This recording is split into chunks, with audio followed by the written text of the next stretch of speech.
Okay, Assalamu alaikum wa rahmatullahi wa barakatuh, dear brothers and sisters. Inshallah, we have all our technical issues solved.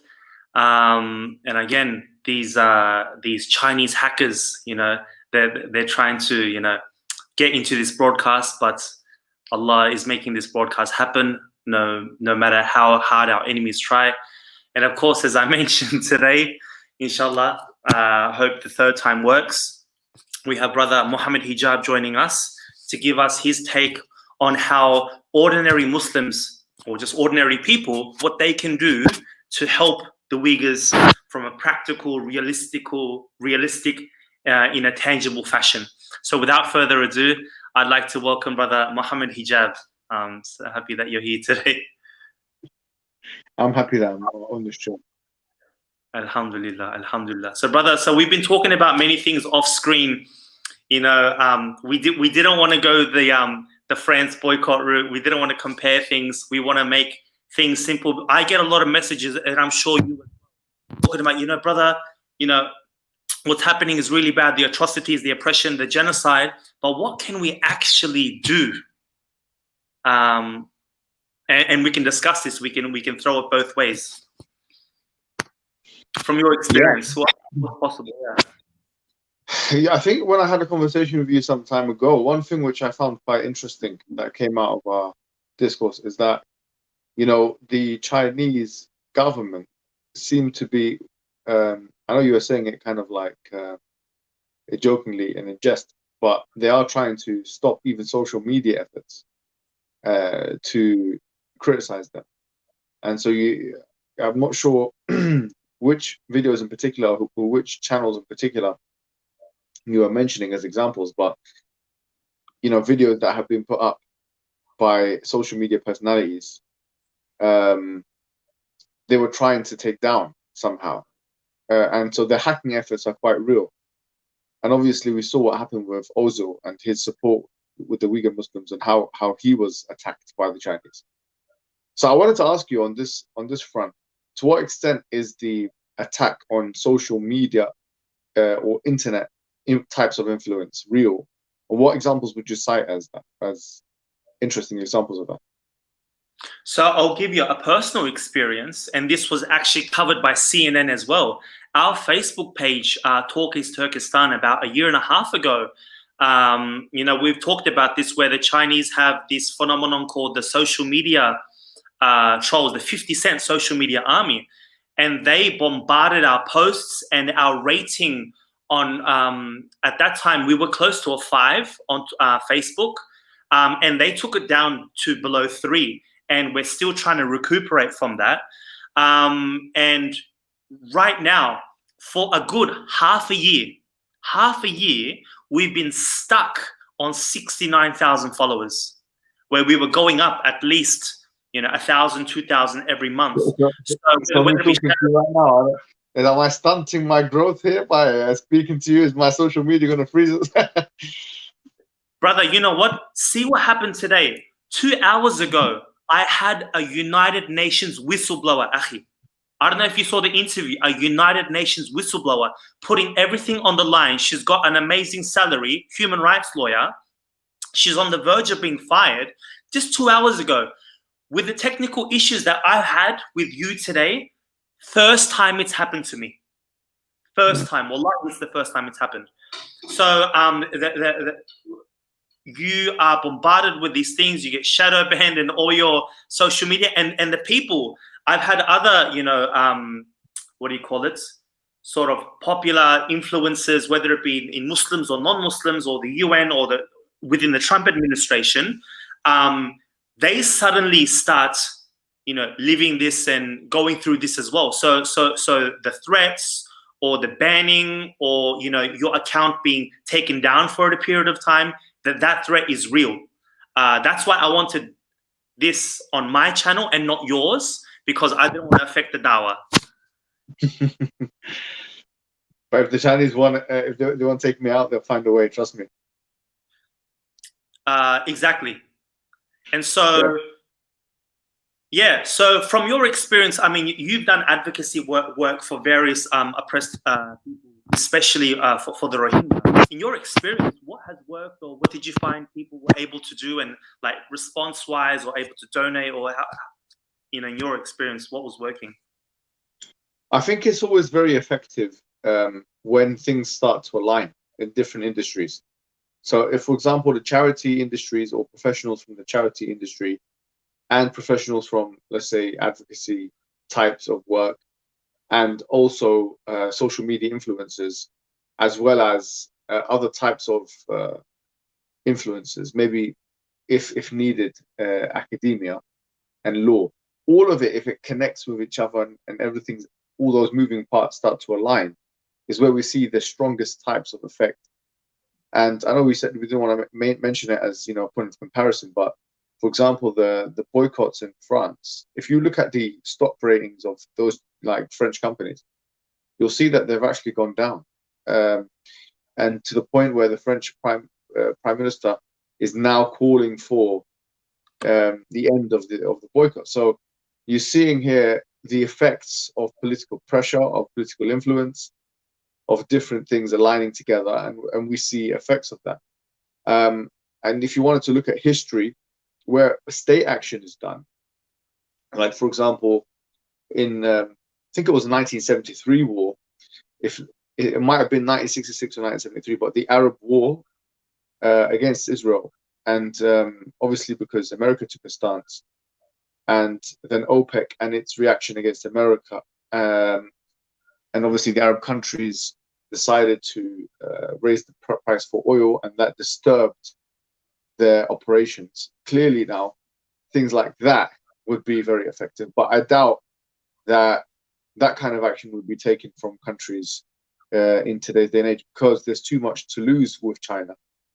And obviously at that time there was a bipolar system, in the sense that you had America and Russia, or the Soviet Union at that time, whereas now you only have America as a superpower, and America is in bed, if you like, with the Chinese, because there's interconnectedness in terms of economics between America and Russia, between America and China, and that's why you're finding now more reluctance from the Pakistanis, for example, and even the Turkish, to really go after the Chinese in the way that maybe would have happened before they started to gather this much economic strength. So all of those moving parts are really important, and obviously politics is at play here.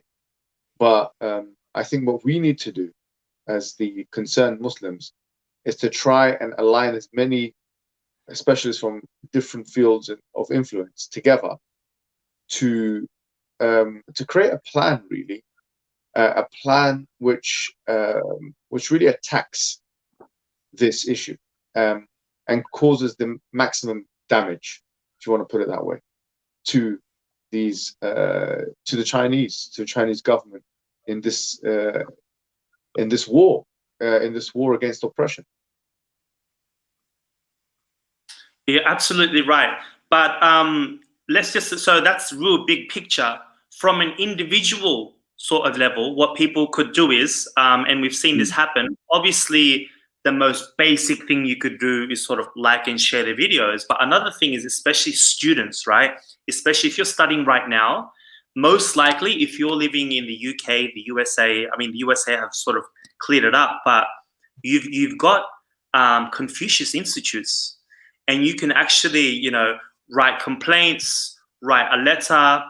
If you're doing a master's or a thesis, write about the Uyghur situation, especially if your degree is in politics or history or in political science or any of these fields, and encourage your professors to speak up. There is one kid, I'm sure you've seen him, an Australian. He's a Greek Cypriot, resides in Australia. He's an Australian, right? And he set out to do like a little protest with 3 or 4 of his friends. And now he's a full-blown activist. Like if you type in like, activists against China, you see this Greek Cypriot 21, 22-year-old guy come up, and it's turned out into this big thing. And so these Confucius Institutes are really where China, uses their soft power, sort of feeds their propaganda into the education system of Western countries. And we've seen that in the United States, students, as soon as they found out that, for example, MIT, as soon as they found out that MIT was involved in, technologically aiding some of these big companies that were, feeding into China's surveillance state, and those cameras and the AI technology were used to catch the Uyghurs and put them into camps. They, not long after that, after those complaints came about, MIT, cut its contracts with those major Chinese companies. So these little things on an individual level can make a huge difference as well. What about charity? Because one thing I've been thinking about myself is whether there is any trustworthy types of charity that can provide some kind of help to the Uyghurs. So the situation with that is, it depends on which Uyghurs you want to help out. If you want to help out the ones within East Turkestan, then no, because this would be like receiving aid from a terrorist organization, because any sort of aid which aids Uyghurs are seen as bad, negative. So that is another, that is also something unique about East Turkestan and the Uyghurs, is that it's not like Palestine or Syria, where you have aid groups and Red Cross or Muslim organizations, providing blankets and food and perhaps even finances. No way, nothing on the ground. The best thing that you can hope for, and I've seen this even some UK charities, during the religious holidays, they go to Turkey, and I'm sure you've seen those ads where, and I've seen this, they do good work, and they deliver straight to the people. I'll probably put some links at the bottom of this as well, and Uyghur organizations are involved as well. Your best hope is to help those Uyghurs struggling. And with those Uyghurs struggling, especially when I mentioned Turkey, we have a lot of smart kids out there. But because of, Turkey is not a bad place for education, but education-wise, a lot of these kids need to go out, to your US, to your UK, to Canada, to study. And perhaps, in Canada, I know they have a refugee system where if 5 families got together and sponsored someone, they could get them over. You can give a man a fish, but if you teach a man a fish, you know what I mean? So if we could educate, the youth, and hopefully these people may be in 10, 20 years, we may need to start from a grassroots level and sort of, educate our way up to this. So that's also an option. But charity-wise, on the ground where this oppression is happening, 100% no. I can say that, very confidently. And what about the intelligence within East Turkestan? So in terms of knowing actually how many people have been killed, or how many people have been tortured, or how many people have been raped, how many women have been raped, how many things, like how many people have been forcibly assimilated into the culture, like what's our best estimates for that? What's the best types of intelligence we can gather from that? So right now, from the UN's point of view, around 1 million. Then you've got estimates of all the way up to 4 million based on the US State Department. But about a month ago, China was in their own media sources, that they had educated up to 8 million themselves. So 1.3 million each year, but they named it as re-education. So really, God knows, because everyone on the outside has at least a family member on the inside in these camps. And from time to time, China does spill their numbers, and we have seen these leaked files come about. So right now, the very conservative, but it's highly unlikely this is number anymore, it's 1 million. You're looking anywhere between 3 to 5 million, but based on Chinese sources that they accidentally came out boasting to be 8 million. And according to Chinese sources, Uyghurs only make up around 12 million but according to our sources, anywhere between 25 million Uyghurs. However, the situation is no one, as you've been seeing, no journalists, no independent investigators, no one is allowed on the so it's very hard to, 100% or even 90% verify this. But there was one former concentration camp detainee by the name of Mihrigul Tursun. She was in the camp for 3 months and only got out because of her Egyptian citizenship. Her husband is an Egyptian. She said within the 3 months she was there, she witnessed 9 people die. She witnessed 9 people die. And with the amount of camps, they're talking minimum 500 camps up to 1,000. So you can kind of guess the number of cells. So if in one cell, 9 people died or 3 people died per month, I think someone made an estimate from 2017 until now, you're talking at least 500,000 people. They estimated that they did their own schematics on this and trying to calculate how many cells there were times by how many people there are, and then times by how big. Some of these were the size of 2 to 3 football fields. So Allahu Alam at the end of the day, but we're looking at very scary figures. That particular woman, what else came from her testimony? Where can we find this testimony? You can find it. She's currently residing in the United States. She actually had, with her children, Allah gave her triplets. During the time she was in the camps, one of her children died. So she only has now 2 of them. Other camp detainees tell me that they were raped, they were sterilized. I mentioned this on another show where, we talk about the denigration of Islam or the disrespect of the Prophet. And there was one woman who was urinated on. And the reason why these Chinese guards urinated on her was they told her, hey, don't you Muslims, wash yourselves? Don't you guys do, he didn't say wudu, but don't you guys wash yourselves before you pray? Well, why don't you wash yourself with my urine? So these sort of denigrating things, it's disgusting what actually happens in these camps. And for those that follow Talkies Turkestan, you guys know what it's all about. But yeah, even just educating ourselves, because what will happen is a lot of Muslims, and I'm sure you've had the same issue, they'll listen to someone like me and they'll read a Western report about it, and then they'll see all this Chinese propaganda. This bombardment. Hey, look at these Uyghurs, they're dancing and smiling, and how can this be? Like, is that normal to just constantly have Uyghurs dancing and smiling? You can't go in and interview these people. If China is not scared, if everything's a-okay, you try and get a visa after this interview, Mohammed Hijab.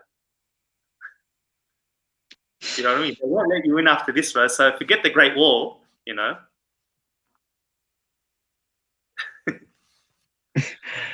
I was planning to go to China to get some of my.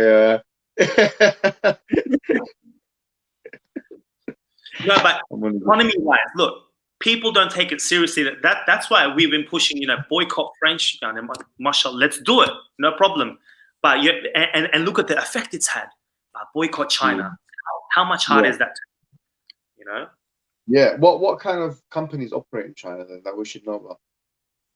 So a lot of companies have actually pulled out. So you've got all these companies directly or indirectly involved.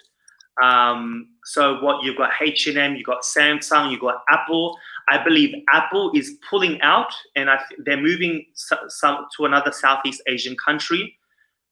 You've got Apple is not Chinese. Sorry? Is Apple? What do you mean? They're based there, or that they are a Chinese company? No. Apple's an American company, but right. Yeah, if you take a look at the back of your phone, it says "Made in China," right, or "Assembled in China," right? BMW is involved, Gap, Volkswagen, Huawei, obviously. So you got a lot of these major brands. A lot of their parts, one way or another, are involved. With a Chinese company, and a lot of these Chinese companies are waking up, and they're actually pulling out, and they're investing. For example, Japan. Last read about Japan was Japan is helping their companies get out of China. Because what happens is we could all day go, you know what, Fulan company, get out of China, but they've got lots invested, and that'll be the end of that company. So what Japan does is they're helping, they're paying for, or they're compensating these companies for their losses.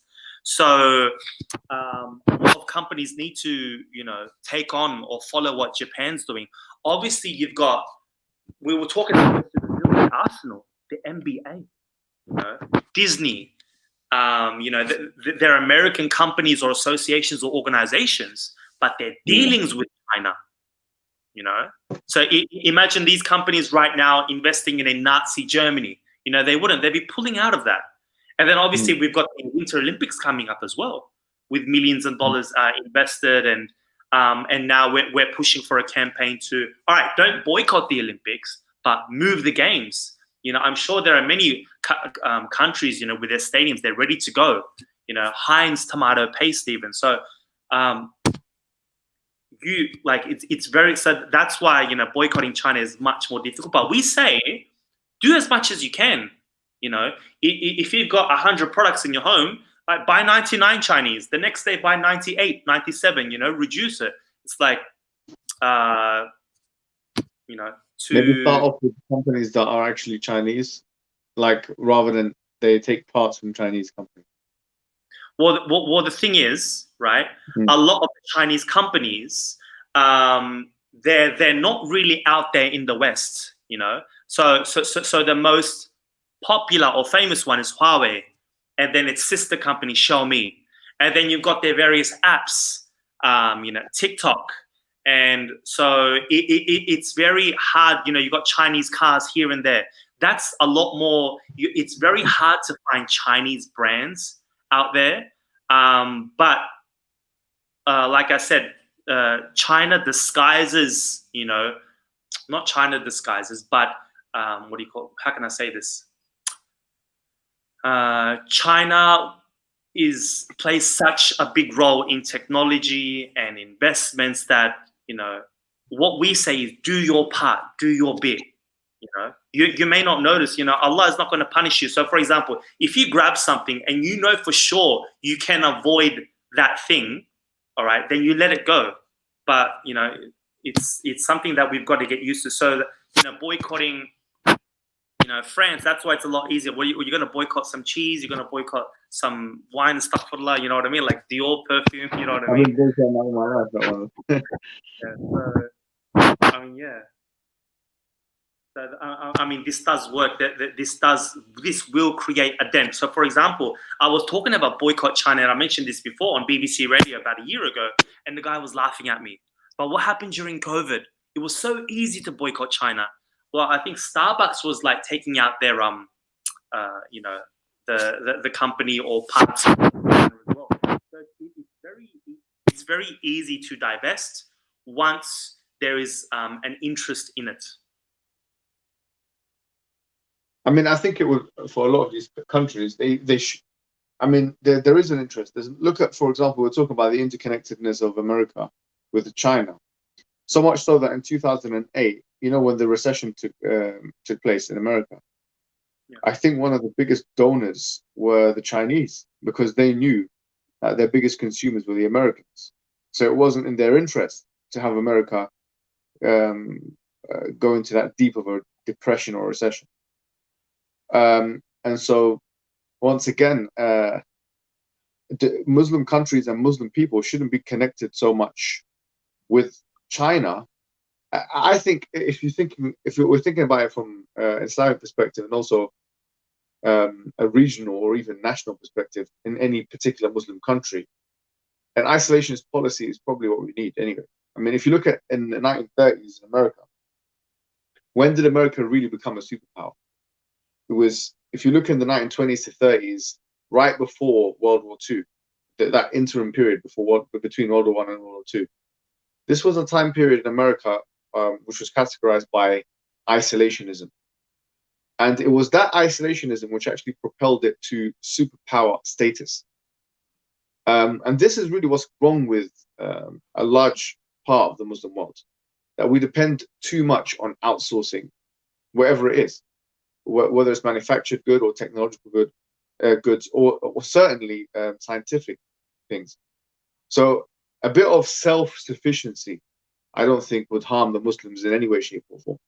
A bit of self-sufficiency and isolationist movements. I'm not saying completely be isolationist, but I'm saying that we need to start working within our own ranks to develop whatever it is we need to develop, especially in the fields of science and technology.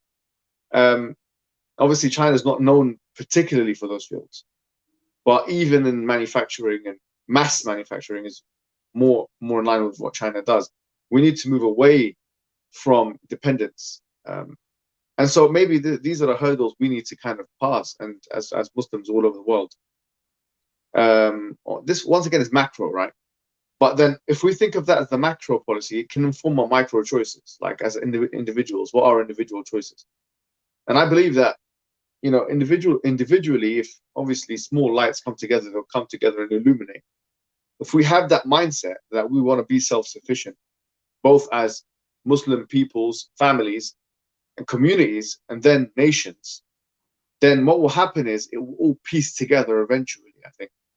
But if we don't even have that end goal in mind, we don't even know what we're moving towards. The Muslim people are not even aware that we're trying to move towards Muslim self-sufficiency, okay? Then obviously all of these things are going to be abstracted and are not going to make sense. So I think when we start to piece things together and to think about the major changes that we can see happening within Muslim people, then all of these micro choices become much more meaningful. Yeah, I agree. But the thing is, right? So, for example, I think it's a situation where, let's let our Muslims be self-sufficient. So, for example, the situation in Turkey is there are many brands, and there are, whether it be in technology or science or machinery, but the support, like it's very hypocritical. Like we go, all right, you know, we want to boost our economy, let's strengthen the Muslims, but we don't even support each other, and we still put that trust. You know, I don't know what it is. We put that a white guy said it, so it must be true. You know, like this trust among Muslims. You know, I mean, back in the day, the algorithms that work these machines, these smartphones, came from Muslims. You know, we were at the forefront of technology, but somehow we lost our way. But brother, you know, we rely upon a lot of the West. So, for example, for the Uyghurs, right? I get a lot of hate, or the Uyghurs will generally get a lot of hate, saying, you know, why are you guys so dependent on the US, or you know, the US is just using you. Well, we said, well, why doesn't the Muslim world use us? We want to be used. You know, use us. You know, for your benefit, and for us. Like we say, you know, if the US did not step in at the 11th hour, you know, things would be a lot worse. And the interview that I had with that UN human rights lawyer, she was telling me that since 2006, the UN, this organization that is supposed to be standing up for all humans, all oppressed humans, was giving names of the people who were going to talk at the Human Rights Council, Uyghur activists, straight to the Chinese government weeks before. And so the activists' families would be directly affected, whether they be jailed or persecuted or killed. And this is brand new revelation. And guess which channel?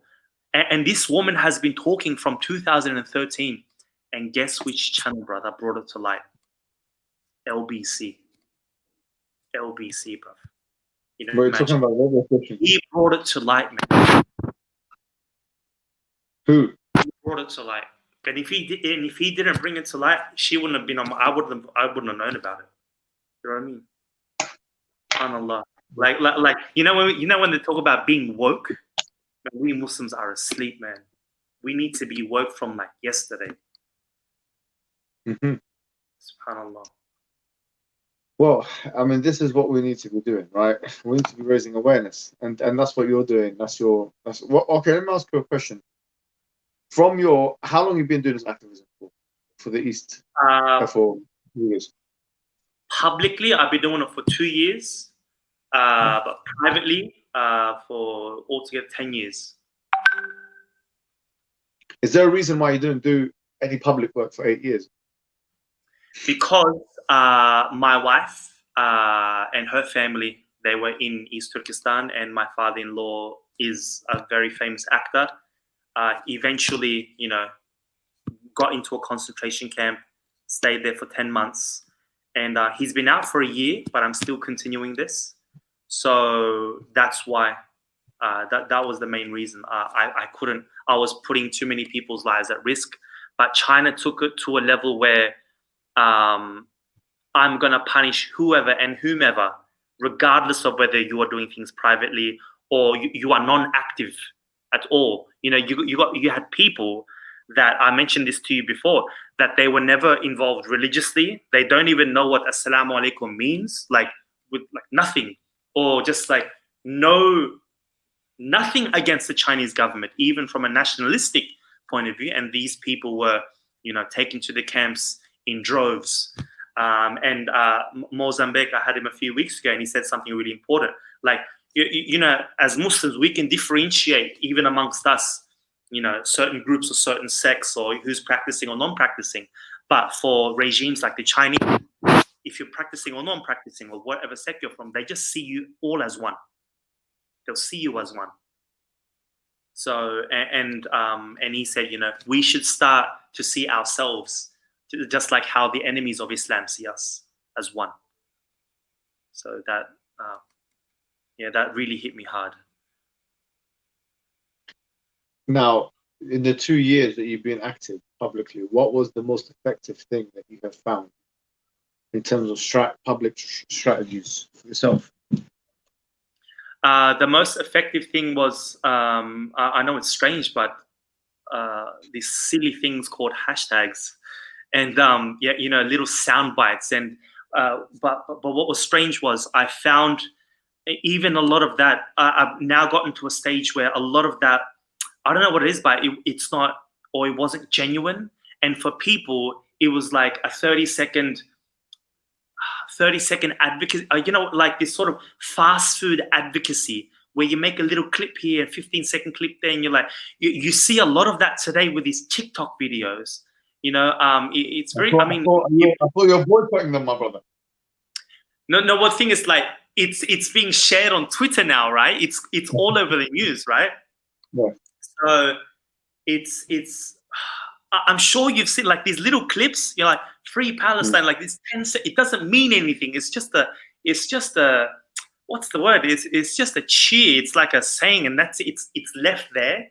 Share and retweet if you really love the week. You know what? It's like fake, and that's what I realized. And what's really going to get you past the line is research and evidence, and you know, talking to individuals like yourself, talking to not just social media influencers, but people in government, legislators, and human rights lawyers, and former detainees, you know, people that have been in concentration camps, people that have been in Guantanamo, and you know, but a lot of these things don't get you views, don't get you clicks, but at the end of the day, this is real. Like this conversation that we're really going to have, you know, how many people are really going to watch this, right?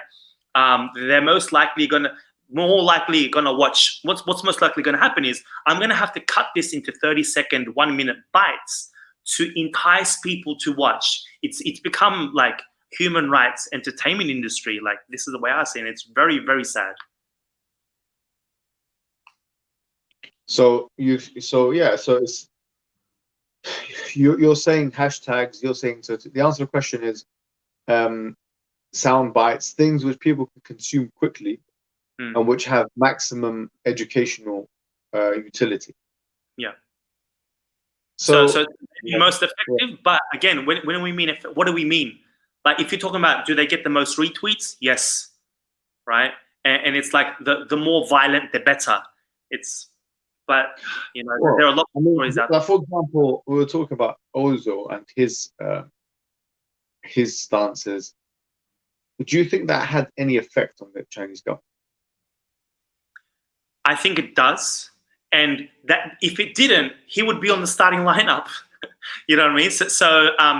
And if it didn't, the NBA would be speaking up, or FIFA would be speaking up, or Arsenal would be supporting him. Obviously, there is something there, that's, by punishing Ozil, it's gonna say, you other footballers, especially these Muslim ones, you guys watch out. You're gonna get a pay cut if you do what Ozil did. So it's they're gonna punish Ozil, but they're gonna stop a lot more voices from coming through, and that's why Ozil was punished the way he is, and he hasn't stopped. You know, he's spoken for Azerbaijan, and he continues to speak for the Uyghurs. He continues to support his team. But yeah, you know, inshallah, Allah will reward him for every sacrifice that he does make. What is the main message that needs to be communicated to the wider public about the Uyghurs? If you had 30 seconds, maybe you'll use this 30 seconds as the clip that you're going to entice people with. What would you say is the main information that needs to be conveyed to the wider public? A genocide is happening, and according to the UN human rights lawyer that I had, she's telling me 100% of all the UN human rights lawyers in that organization agree it is a genocide. And we need everyone to put pressure on their governments to do something about it, because people are not, retweeting, sharing is not enough. Actual pressure. There are bills being passed. Put pressure on your MPs. You know, things are happening in the UK as well. Magnitsky Acts. Pressure. And hopefully, like for me, there's a lot of things that we can't speak on social media by the way that we look, by the background that we come from. But people get this, and hopefully that pressure will turn into some action. And hopefully what happened 75 years ago that freed the Jews from Nazi Germany, hopefully it doesn't get to that level, but it is something comes out of it, something actual tangible comes out of it, and not just condemnation. We've heard enough condemnation. We don't need any more condemnation speeches. We don't care. We need actual real action, tangible action. I see. So now, what would be the main thing if you had someone, for example, who's an influencer or even a politician, that you would want to communicate to those people? What is the best action that can be taken now? What kind of pressure can even be put on China? Economic's the way to go. Nothing else matters. None of this losing face, none of this economically, take out your governments, compensate your companies. If they're going to lose $1 million, you pay them the $1 million. Get those companies out, boycott them. Historically, it's worked. America does it every day. Well, why did we get the United States put sanctions on this and sanctions on that? They do it because it works. China can only bear so much. They almost, China almost lost their minds when they were going to lose the American market for TikTok. That's just for TikTok. We're talking about all these other brands, dealings, machine parts, computer parts, all these parts. Don't be involved. Don't make these dealings with the universities, helping them out technologically. So economy is number one. In any sort of vote, you got the votes coming up tomorrow in the United States. Number one, I'm pretty sure in the UK, Australia, it's the same thing. The number one thing people worry about is their pocket. That's the number one issue. Freedom of speech, religion, abortion, blah, blah, blah. That's all there. But number one is always money. Always. You starve the Chinese people. You starve the Chinese government and then starve the Chinese people. You watch the Chinese people revolt against their own government. That's the only way. How do you okay, this is a good question, because YouTube and social media is not allowed in China, is it? So how would you communicate a message to the Chinese people? Oh, you can't. Because Like with the Chinese, like generally speaking, I'm not making generalization, but people in China, they think with their stomachs, they think with money. So again, you heard them. You can talk to them about human rights and all this all day long, and there are sincere Chinese people out there, wanting democracy, wanting, rights and all this. But by and large, a good 90% plus, no, they don't care about any of that. As long as they're fed, they're dressed, and their stomachs are full, then they're happy. You see all these revolts during COVID because people have lost their jobs, they're going, they're losing their mind and they can't leave their homes. They'll start to revolt. They know what's up. 5,000 people haven't died in China. A lot more have died. So you can't. You can make the best videos and make best messages. The Chinese themselves are not gonna, unless they're starving to death, they're not going to fight back. And those that do, forget Western social media, their own media. There could be a protest in the next neighborhood. We wouldn't know about it sitting right here. That's how sensitive it is. So you got to hit them where it hurts, their stomach, their back pocket economy. That's the only way. what about, have you thought about writing a book or a small booklet about this, your experiences, and then help it, trying to market that? Because like you were saying, one of the things is raising awareness, right? And you were just mentioning people that are doing their theses, whereas or PhD thesis, or a master's thesis, or even an undergraduate dissertation. That this is 10,000, 15,000, 20,000 words, up to 100,000 if you do a PhD thesis. People could very well do that, but the issue with doing that sometimes is that it can become inaccessible to large swathes of the population. So have you ever thought of writing a small booklet on the issue from both from a historical perspective, a political perspective, but also a practical perspective, and marketing that in different languages and translating that yourself, you and your team? I have what we're working on. We're working on a draft at the moment. So I don't know where you heard that from. So we're working on something, inshallah. Yeah. So, but you've written books before, and you think, am I going to keep it short? Is it going to be semi-long? And so it's in its structural, skeletal stages. But yeah, and I hope to do more. But in this age that we're living in, with technology, at times I'm like, oh, should I go through with it? So I have this battle with myself.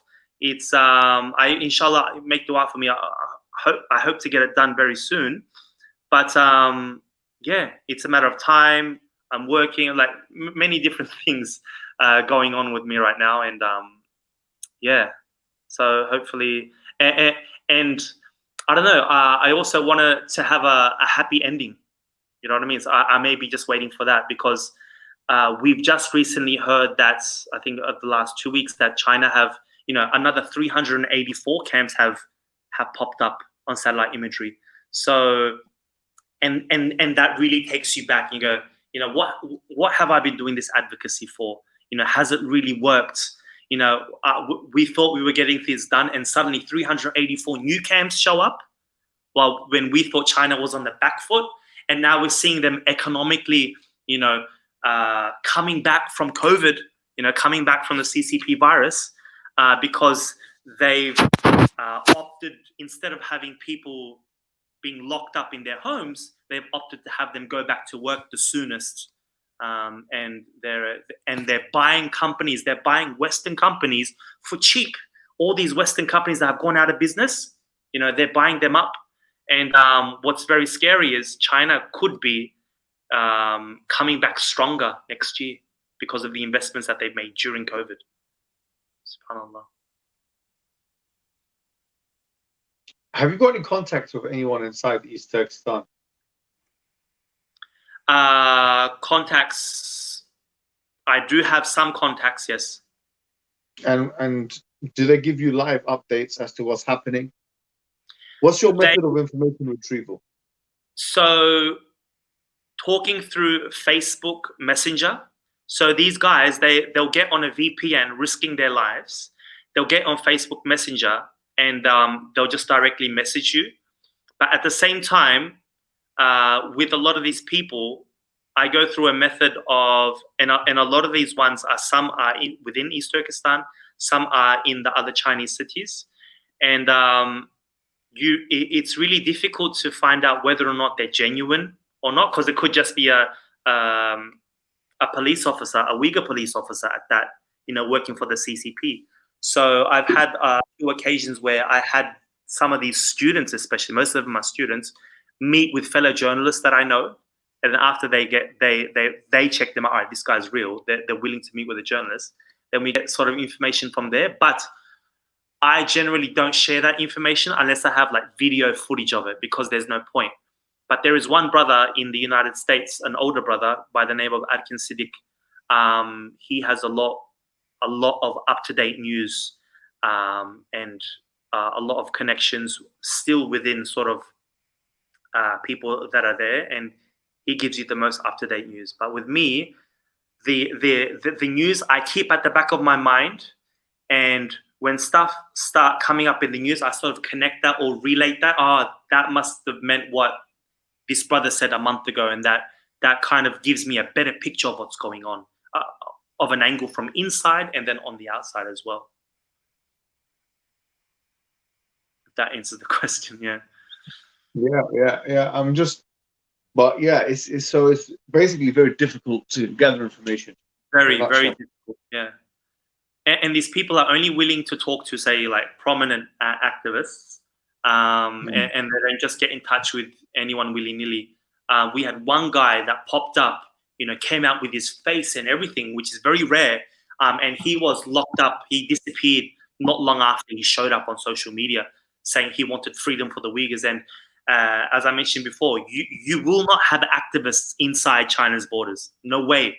Very, very rare to come out public. Like, we had one guy and he disappeared a couple of months ago. So why is that? Is that because of the fear of government oppression?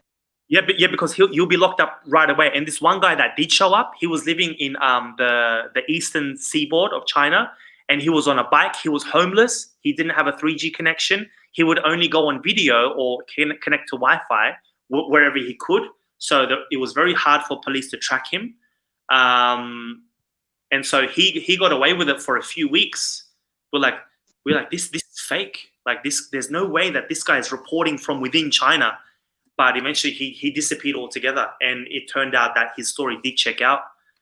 He basically, long story short, he went from East Turkestan to the eastern seaboard to study. And after his studies had finished, he just didn't return, because as soon as he was going to return, then that's it. He was going to be locked up with the rest of his family. So he was just buying out his luck, living the homeless life, going on the internet, hopping on a VPN when he could, getting the news from the outside world, listening to me. I got in contact with him personally. I was able to have 2 conversations with him. The third conversation, we were going to set up a Talk to East Turkestan live interview, but by then he disappeared. So, yeah.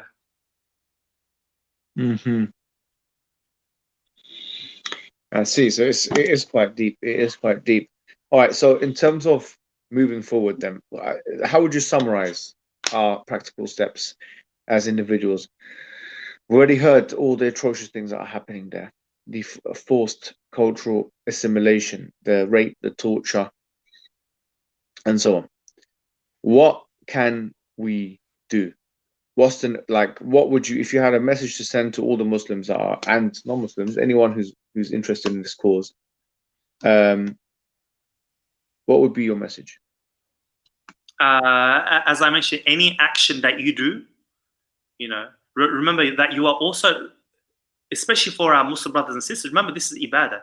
Anything that you do, Allah will reward you. So that one share, that one retweet, that one like, that essay that you write, that boycotting of so for example, it may be one day that you don't buy that shirt. You may buy that shirt another day, but that day you didn't buy it. That's still something. Well, we get into a situation where, I'm gonna do this. Like, what's this gonna matter? The story of the ant. We always use the story of the ant with the Prophet Sulaiman alayhi salam. The ant with the droplet of water. So what may be tiny and small to you, you know, that could be your ticket into Jannah as well. So, you know, boycotting of goods, you know, that writing of the essay, you know, donating $1. Donate $1. Even if it's $1, donate 50 cents. It doesn't matter. Sponsor that brother, that Uyghur brother in Turkey, you know, especially, you know, if you do have a refugee system where 5-10 families can get together and sponsor one student, so that student, you know, eventually studies and becomes something of himself and helps the Uyghur people in cause, you know, what do they call it? The butterfly effect. You know, it's these little things, these little ripples, which will make a difference at the end, you know. What do they say? You want to say and dua. You know, they say Rome wasn't built in a day.